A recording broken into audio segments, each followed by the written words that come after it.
Biography of the Wolf Queen by Qatar Eriphanes.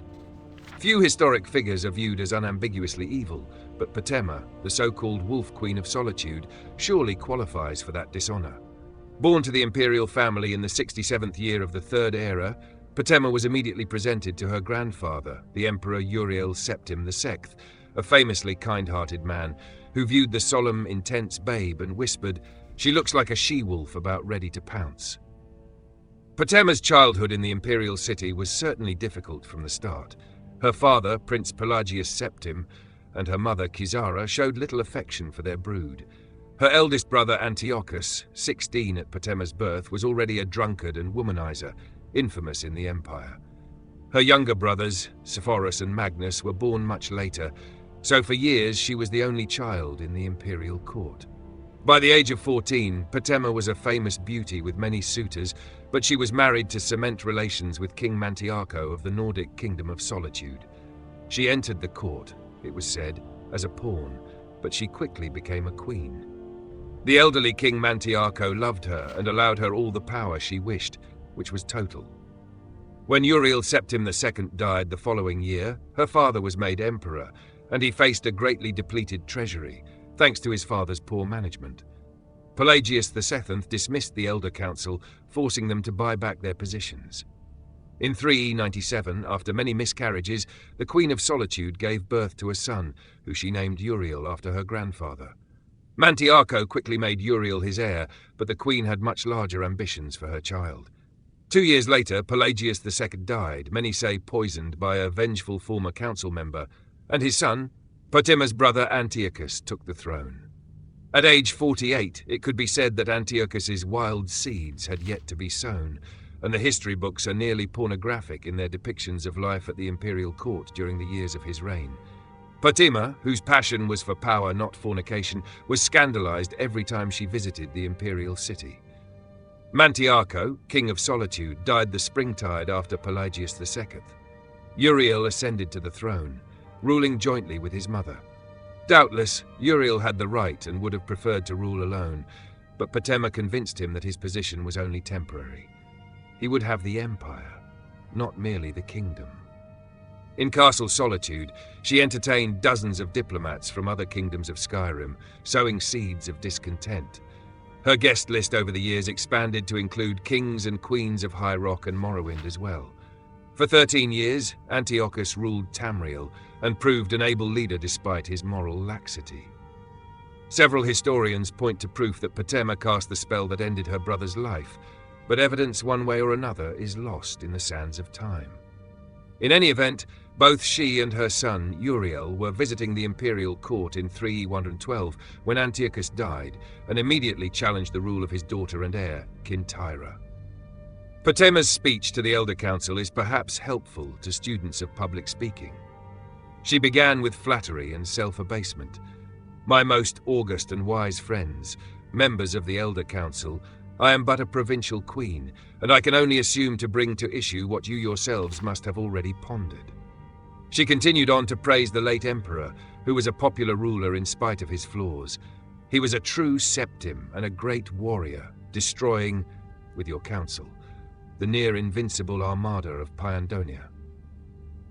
But little time was wasted before she came to her point. "The Empress Magna unfortunately did nothing to temper my brother's lustful spirits. In point of fact, no whore in the slums of the city spread out on more beds than she. Had she attended to her duties in the imperial bedchamber more faithfully, we would have a true heir to the empire, not the half-wit, milksop bastards who call themselves the emperor's children." The girl called Kintyra is popularly believed to be the daughter of Magna and the captain of the guard. It may be that she is the daughter of Magna and the boy who cleansed the cistern. We can never know for certain, not as certainly as we can know the lineage of my son, Uriel, the last of the Septim dynasty. Despite Potema's eloquence, the Elder Council allowed Kintyra to assume the throne as the Empress Kintyra VI. Potema and Uriel angrily returned to Skyrim and began assembling the rebellion. Details of the War of the Red Diamond are included in other histories. We need not recount the Empress Kintyra II's capture and eventual execution in High Rock in the year 3E114, nor the ascension of Potema's son, Uriel III, 7 years later. Her surviving brothers, Sepphoris and Magnus, fought the emperor and his mother for years, tearing the empire apart in a civil war.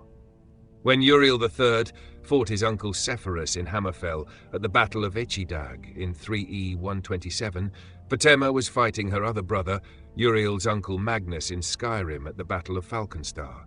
She received word of her son's defeat and capture just as she was preparing to mount an attack on Magnus's weakest flank. The 61-year-old Wolf Queen flew into a rage and led the assault herself. It was a success, and Magnus and his army fled. In the midst of the victory celebration, Potema heard the news that her son the Emperor had been killed by an angry mob before he had even made it for trial in the imperial city. He had been burned to death within his carriage. When Sepphoris was proclaimed emperor, Potema's fury was terrible to behold. She summoned Daedra to fight for her, had her necromancers resurrect her fallen enemies as undead warriors, and mounted attack after attack on the forces of the Emperor Sepphoris I. Her allies began leaving her as her madness grew, and her only companions were the zombies and skeletons she had amassed over the years. The kingdom of Solitude became a land of death. Stories of the ancient Wolf Queen being waited on by rotting skeletal chambermaids and holding war plans with vampiric generals terrified her subjects. Potema died after a month-long siege on her castle in the year 3E 137 at the age of 90. While she lived, she had been the Wolf Queen of Solitude, daughter of the Emperor Pelagius II, wife of King Mantiarco, aunt of the Empress Kintyra II, mother of Emperor Uriel III, and sister of the emperors Antiochus and Sepphoris. 3 years after her death, Antiochus died, and his and Potema's brother Magnus took the throne. Her death has hardly diminished her notoriety. Though there is little direct evidence of this, some theologians maintain that her spirit was so strong she became a Daedra after her death, inspiring mortals to mad ambition and treason. It is also said that her madness so infused Castle Solitude that it infected the next king to rule there. Ironically, that was her 18-year-old nephew Pelagius, the son of Magnus. Whatever the truth of the legend, it is undeniable that when Pelagius left Solitude in 3E 145 to assume the title of the Emperor Pelagius III, he quickly became known as Pelagius the Mad. It is even widely rumoured that he murdered his father Magnus. The Wolf Queen must surely have had the last laugh.